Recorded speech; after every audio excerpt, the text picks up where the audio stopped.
Bonsoir à tous, c'est les 19h. Voici les titres de notre journal. Aujourd'hui marque le premier jour du lancement du plan national de vaccination. Le Premier ministre Abdelaziz Jarrad a présidé la réunion du comité interministériel de suivi de la mise en œuvre du plan national de vaccination Covid-19, un comité installé sur instruction du président de la République, Abdelmajid Tebboune. À Blida, les personnels soignants de santé ont reçu les premières doses de vaccins en présence du ministre de la Santé, Abdelrahman Ben Bouzid. Nous vous dirons dans ce journal comment s'inscrire et comment se faire vacciner. Et nous écouterons les conseils du docteur Mohamed Yousfi, président de la Société algérienne d'infectiologie. Comment impliquer les jeunes Algériens pleinement dans la prise de décision et leur donner envie de faire de la politique? C'est ce qu'a déclaré aujourd'hui le conseiller du président de la République chargé du mouvement associatif et de la communauté algérienne établie à l'étranger, Nazim Barramdan. Et puis, les Algériens sont-ils devenus des adeptes du blogging, cette activité venue de Suède qui combine footing et gestes écologiques? Nous verrons de belles images de cette nouvelle génération d'Algériens à la fin de ce journal. Voilà pour les titres. Bienvenue à tous. Le Premier ministre Abdelaziz Jarrad a présidé aujourd'hui la réunion du comité interministériel de suivi de la mise en œuvre du plan national de vaccination Covid-19, un comité installé sur instruction du président de la République Abdelmajid Tebboune, qui est chargé du suivi du plan national de vaccination. Toutes les dispositions prises ont été passées en revue, des dispositions visant à assurer la mise en œuvre de la vaccination à travers toutes les wilayas du pays dans les meilleures conditions d'organisation et de sécurité et dans le respect du protocole sanitaire établi dans un premier temps au profit du personnel de santé, les personnes âgées et celles atteintes de maladies chroniques. Lors de cette réunion, il a été arrêté les modalités de suivi des commandes de vaccins qui permettent la couverture totale des besoins de la population, sachant que l'opération de vaccination va s'étaler tout au long de l'année en cours. Et conformément aux instructions du président de la République, Abdelmajid Tebboune, la campagne nationale de vaccination contre le coronavirus a été lancée aujourd'hui à partir de la wilaya de Blida. Le personnel de santé a reçu les premières doses de vaccins en présence du ministre de la Santé, de la Population et de la Réforme hospitalière, Abdelrahman Ben Bouzid, et du ministre de l'Industrie pharmaceutique, Latfi Ben Bahmed. Comment organiser cette campagne de vaccination? Une plateforme numérique a été lancée. Les détails avec Amel Bouarba qui était sur place. Voici les premières doses du vaccin anti-Covid administrées dans le cadre de la campagne nationale de vaccination lancée ici à partir de Blida, l'une des premières wilayas touchées par la pandémie. Cette opération concernera dans un premier temps les personnels de la santé, les personnes âgées ainsi que les malades chroniques. C'est un sentiment particulier que je ressens car je suis la première citoyenne à être vaccinée. Je lance un appel à tous les Algériens à se faire vacciner pour endiguer la propagation du virus. Nous remercions notre gouvernement qui a assuré le vaccin avant le 31 janvier. Et j'appelle toutes les personnes concernées à se faire vacciner.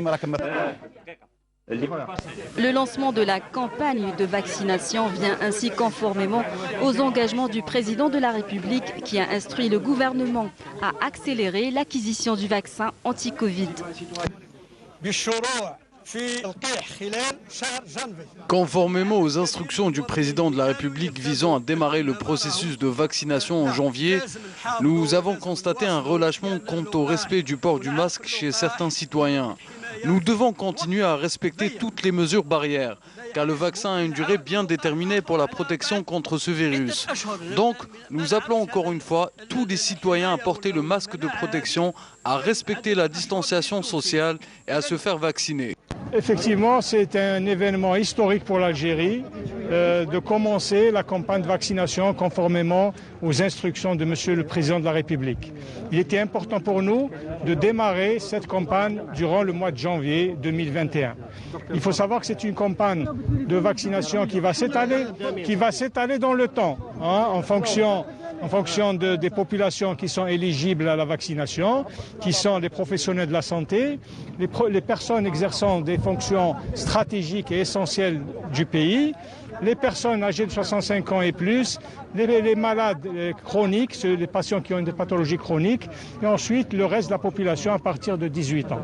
Donc c'est une programmation, c'est une stratégie vaccinale flexible et modulable, et au fur et à mesure, donc le vaccin vient d'arriver hier, Le temps donc il y a la même cérémonie qui va être faite au niveau de la polyclinique des sources demain à Alger, c'est pour la wilaya d'Alger.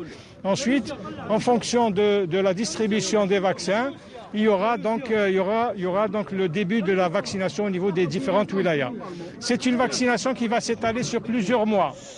Parce que pour nous, il va falloir toucher au moins 80% de la population. Une plateforme numérique pour organiser la vaccination est d'ores et déjà opérationnelle. La plateforme numérique, c'est une plateforme qui va permettre d'abord au niveau de chaque lieu de vaccination de recenser et d'inscrire les patients qui ont été vaccinés avec toute leur identité civile, leurs antécédents, s'ils ont une comorbidité ou pas, avec l'inscription de la date de vaccination, du numéro de lot de vaccination, du numéro de lot du vaccin avec sa date de péremption. Et également, c'est une plateforme qui donne automatiquement le rendez-vous pour le malade. On leur a confectionné des cartes et on a gardé leur numéro de téléphone et sur la carte il y a le rendez-vous pour la prochaine injection parce que c'est un vaccin qui a une injection et 21 jours après on doit revacciner, on doit redonner la deuxième injection. Merci beaucoup. La campagne de vaccination s'étalera sur plusieurs mois et touchera différentes catégories de la société. Pour rappel, un premier lot du vaccin russe Sputnik de 50 000 doses est arrivé hier, en attendant une deuxième cargaison du vaccin britannique AstraZeneca, attendu demain dimanche. Et l'invité de ce 19h est le docteur Mohamed Yousfi, président de la Société algérienne d'infectiologie. Merci d'avoir accepté notre invitation. Question toute simple, docteur Yousfi. Pourquoi il est important aujourd'hui de se faire vacciner? Merci pour l'invitation. Bismillahirrahmanirrahim. Salam alaikum wa rahmatullahi wa barakatuh.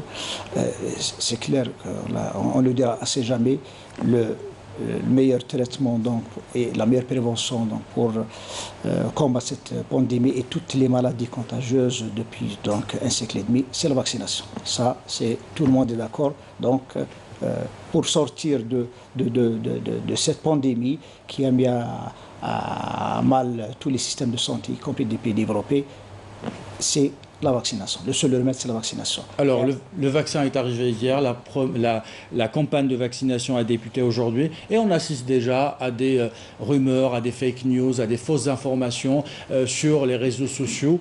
Comment vous pouvez rassurer aujourd'hui les Algériens sur l'efficacité de ce vaccin? Écoutez, les fake news, ça ne date pas du Covid, c'est bien avant Covid. Il y a un lobby international anti-vaccin et qui s'est relayé en Algérie. Rappelez-vous la dramatique histoire de la rougeole 2017, donc avec tous les dégâts qu'on a eus, puis après reprise des parents qui, eux, demandaient après la vaccination des enfants, après qu'il y ait plusieurs milliers de cas et plusieurs dizaines de décès.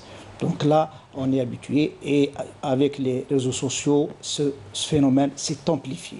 Donc automatiquement, il faudrait que ce qu'on fait aujourd'hui ici chez vous, il faudrait qu'on joue notre rôle.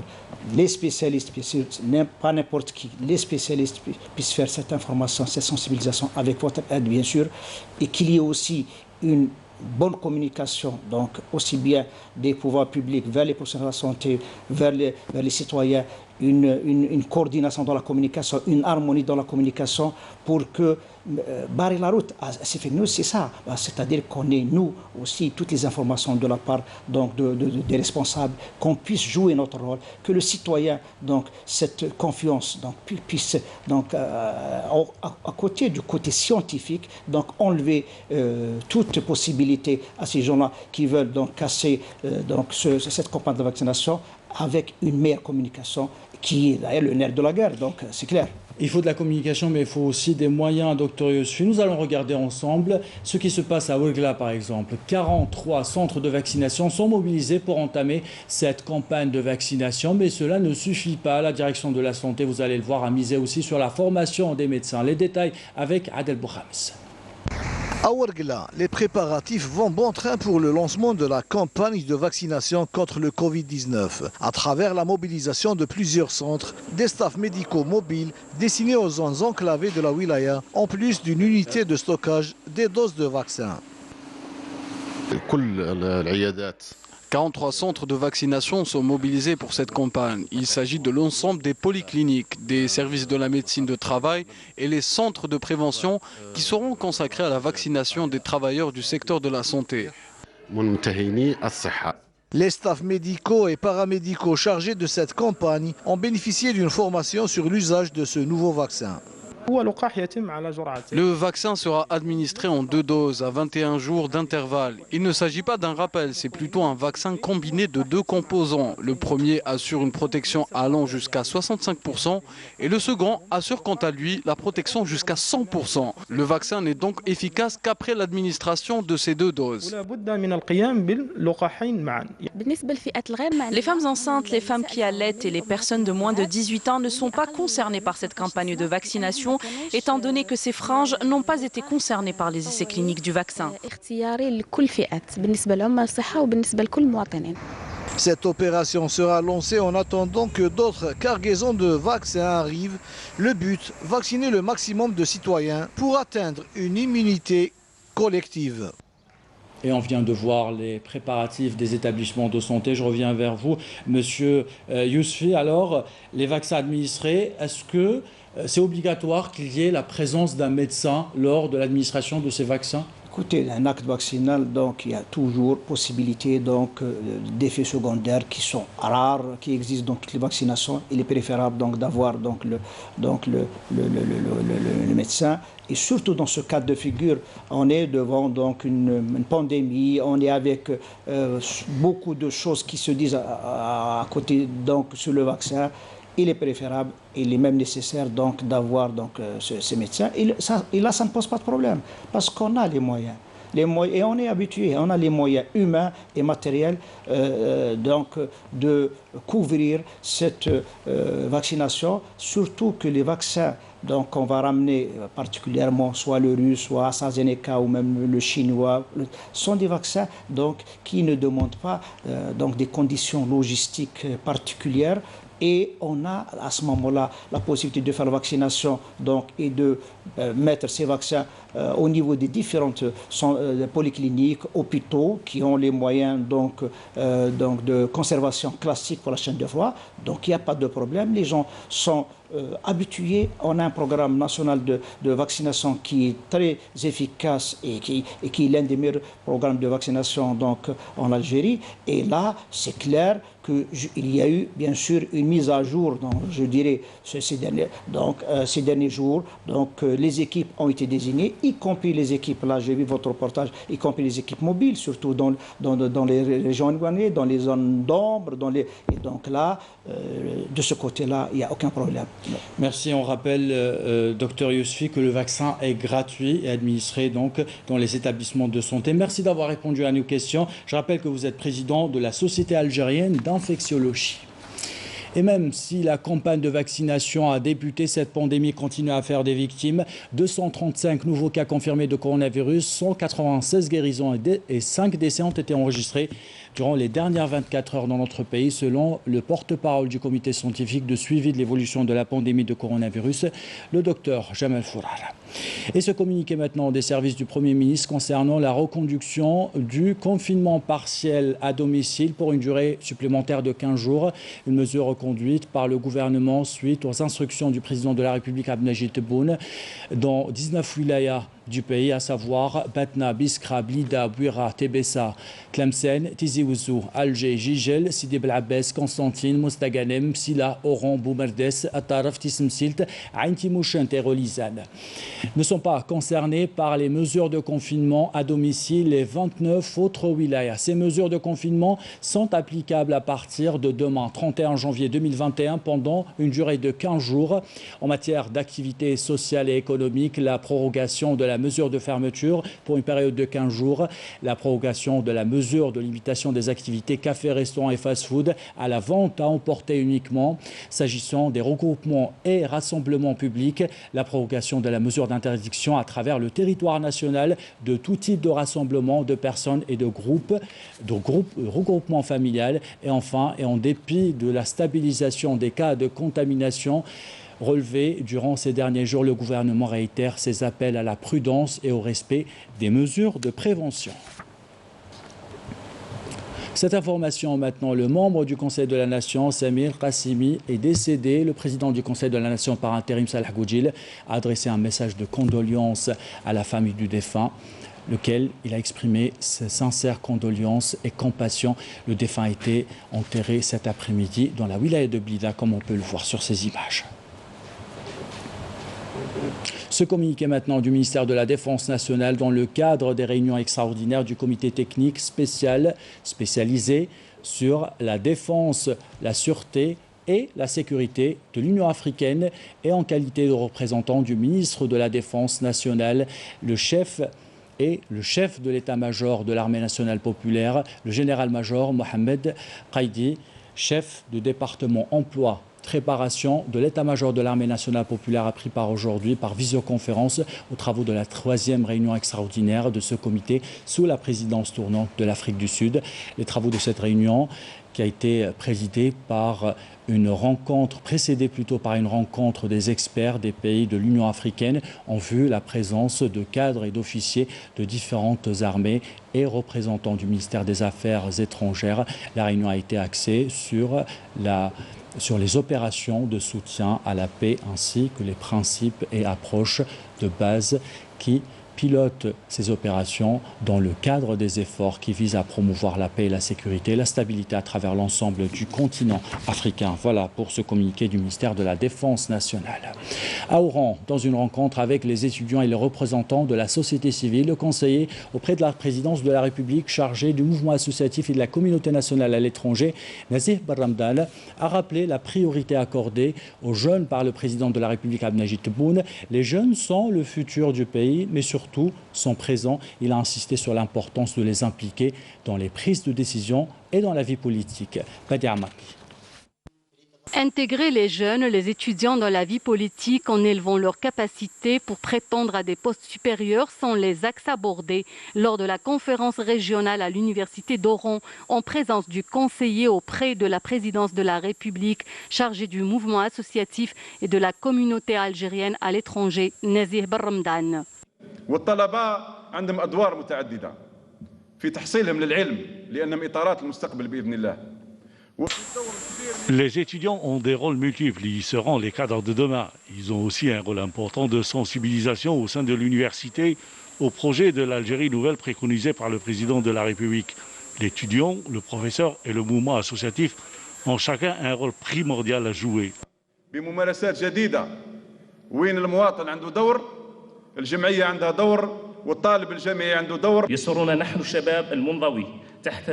Nous, jeunes appartenant à l'organisation estudiantine algérienne libre, sommes heureux de réitérer notre soutien à la volonté du président de la République de renforcer le mouvement associatif, notamment à travers la dernière révision électorale qui renforce les pratiques de la démocratie participative.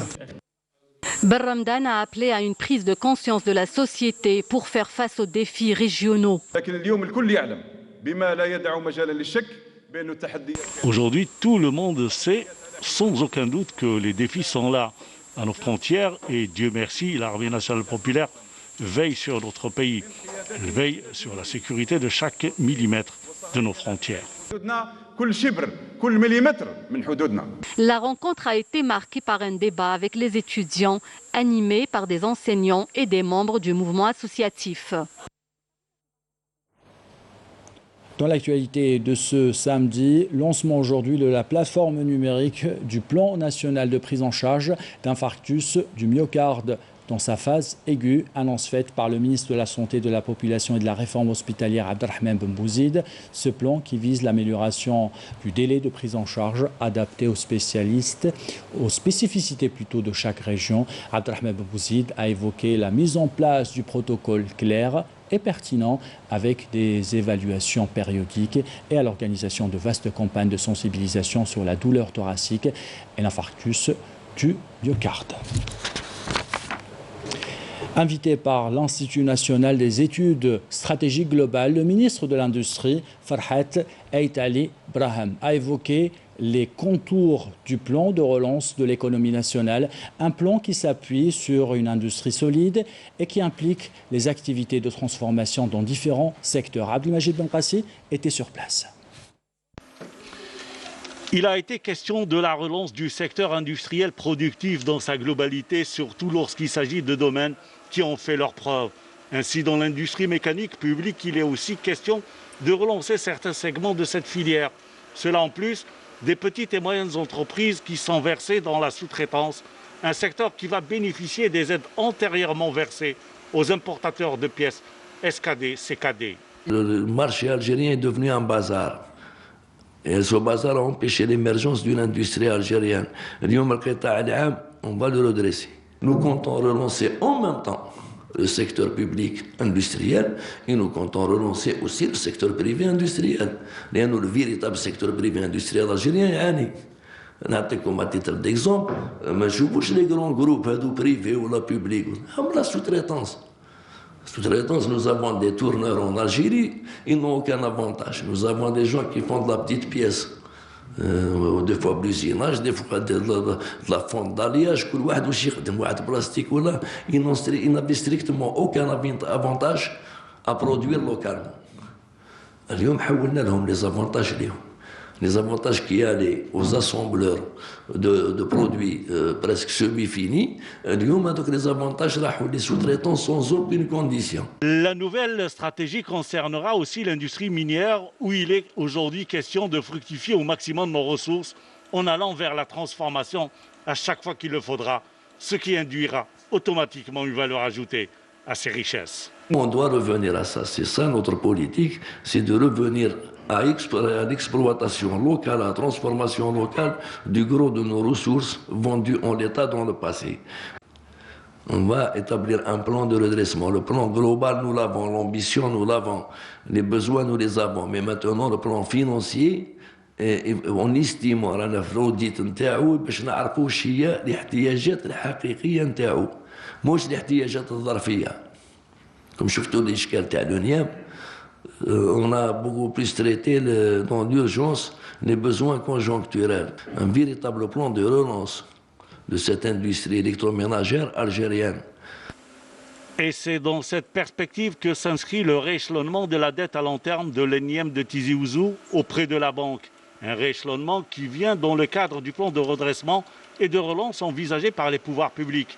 Une dette qui avoisine les 4,4 milliards de dinars et qui sera accompagnée par une période de détente de 3 années pour donner un nouveau souffle à l'entreprise. Comme chaque week-end, on vous donne la parole. Vous qui nous regardez à l'étranger, ce soir on prend la direction de la France qui compte une importante communauté algérienne établie sur place. Nous allons écouter Ammar Belash de l'association Horizon Grande Sainte qui nous parle de l'économie solidaire avec les associations algériennes. On l'écoute. Bonsoir Kamel et bonsoir à tous. Effectivement, je suis responsable d'une structure qui s'appelle Horizon, qui est une structure de l'économie sociale et solidaire qui œuvre dans le nord de la France à l'échelle locale, mais aussi à l'échelle internationale pour l'accès aux droits, l'accès aux outils numériques et outils innovants dans les milieux défavorisés. On a la chance de pouvoir collaborer avec plusieurs structures en Algérie, dans les wilayas de Kouba et de Asfoun par exemple. On essaie d'apporter modestement notre expertise en matière de structuration pour la structuration de la société civile en Algérie, mais les échanges sont réciproques et on apprend énormément de la société civile algérienne et de la jeunesse en Algérie plus particulièrement. Du fait du contexte actuel, les échanges se font surtout par visio, mais c'est aussi l'occasion de pouvoir se poser, de réfléchir à de nouveaux projets. On travaille actuellement sur la mise en œuvre de projets liés à la sensibilisation des jeunes dans les milieux défavorisés en Algérie, à l'impression 3D, à la réalité virtuelle, au pilotage de drones. Voilà, on espère pouvoir mener tout ça dès 2021. D'ici là, je vous souhaite le meilleur. Portez-vous bien et à très très vite, j'espère. Et on salue tous nos téléspectateurs à l'étranger. Dans l'actualité internationale au Sahara occidental, la mère du détenu sahraoui Mohamed Amin Heddi a appelé la communauté internationale et la Croix-Rouge et le CICR et les consciences vives à intervenir pour la libération de son fils et l'ensemble des détenus politiques sahraouis dans les geôles de l'occupant marocain. Un autre peuple qui souffre en silence face à l'occupation israélienne, le peuple palestinien. L'État sioniste accélère la construction de nouvelles colonies sur les terres palestiniennes au vu et au sud de la communauté internationale, alors que sur le plan diplomatique, la situation est au point mort. La correspondance de Wissem Abou Zaid, commentaire signé Adel Bouhamis. La colonisation israélienne en territoire palestinien est contraire au droit international. Déclaration faite par Nikolai Mladenov, coordonnateur spécial des Nations Unies pour le processus de paix au Moyen-Orient, qui s'aligne avec la position de la communauté internationale et qui réconforte également l'autorité palestinienne ainsi que les organisations rejetant la colonisation. C'est ce qu'on attend de la communauté internationale, qui ne doit pas se contenter uniquement de faire des pressions ou des contestations. Nous voulons voir des décisions se concrétiser sur le terrain en imposant un embargo sur l'État sioniste et le poursuivre en justice devant la Cour internationale. Devant l'opposition de la communauté internationale à la politique de colonisation, l'État sioniste accélère le pas en décidant de construire de nouvelles colonies sur les terres palestiniennes et anéantir ainsi le rêve de l'établissement d'un État palestinien. En persistant dans cette politique, l'entité sioniste veut imposer de nouvelles données sur le terrain afin de dissuader toute idée de présence d'une entité palestinienne ou d'un État palestinien. L'édification d'un État palestinien est devenue quasiment impossible. En 2020, l'État sioniste a donné son aval pour la construction de plus de 6700 nouvelles unités de colonisation, en plus de 8000 autres unités en 2021. La politique sioniste basée sur la destruction des maisons des Palestiniens pour soi-disant absence d'autorisation est bien calculée. C'est une politique raciste qui vise à déplacer le peuple palestinien de la Cisjordanie. Mais nous tenons à assurer au monde entier que ce qui s'est déroulé pour le peuple palestinien en 1948 ne se reproduira pas. Une politique qui bafoue encore une fois le droit international et qui défie la communauté internationale.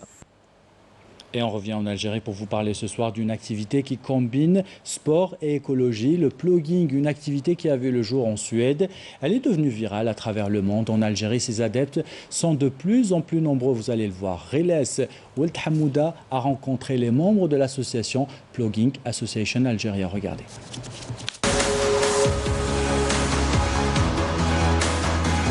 Plugging Association Algeria est une association environnementale algérienne créée le 16 février 2019 par Azdine Awali. Cette association-là est gérée par un groupe de jeunes bénévoles.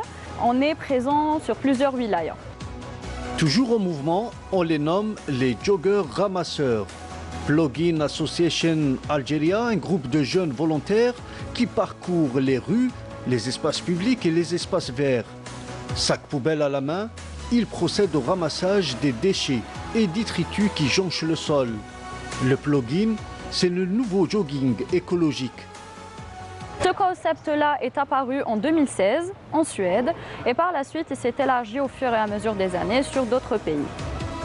Au-delà de cette activité sportive qui vient embellir et changer complètement le paysage des forêts, des plages et des circuits de running en Algérie, cette association a son point fort, la sensibilisation et l'initiation à l'éco-citoyenneté, assurée par ses différentes sections qui drainent d'ailleurs de plus en plus d'adeptes. Nos objectifs est tout d'abord et principalement de sensibiliser à la préservation de l'environnement, promouvoir le tourisme éco-responsable. Donc ce que je veux dire par là est notamment de faire des visites touristiques et naturelles avec des personnes qui sont impliquées et qui s'y connaissent. Et par la suite, logiquement, on fait du plugging. Le plugging, on nettoie ce site-là, ce site touristique-là. Impliquer notamment les enfants à la protection de l'environnement à travers des jeux, des ateliers éducatifs. On a notamment un projet qui est la tournée des écoles. On se déplace directement dans des écoles et on explique le concept du plugging aux enfants et on essaie de les initier, de les impliquer à notre concept-là. Le plugging en Algérie, des actions en petite foulée, mais qui représentent un grand pas pour l'environnement. Voilà pour cette activité. Juste après ce journal, vous avez rendez-vous avec votre émission cinéma Gros Plan de Nabil Kitouni. Elle est consacrée à l'Association nationale culturelle des techniciens du cinéma et de l'audiovisuel. Ainsi va l'actualité. C'est la fin de ce journal. L'équipe de rédaction qui l'a préparé, l'équipe technique qui l'a réalisé. Je vous remercie de l'avoir suivi. Merci pour votre fidélité. Belle soirée.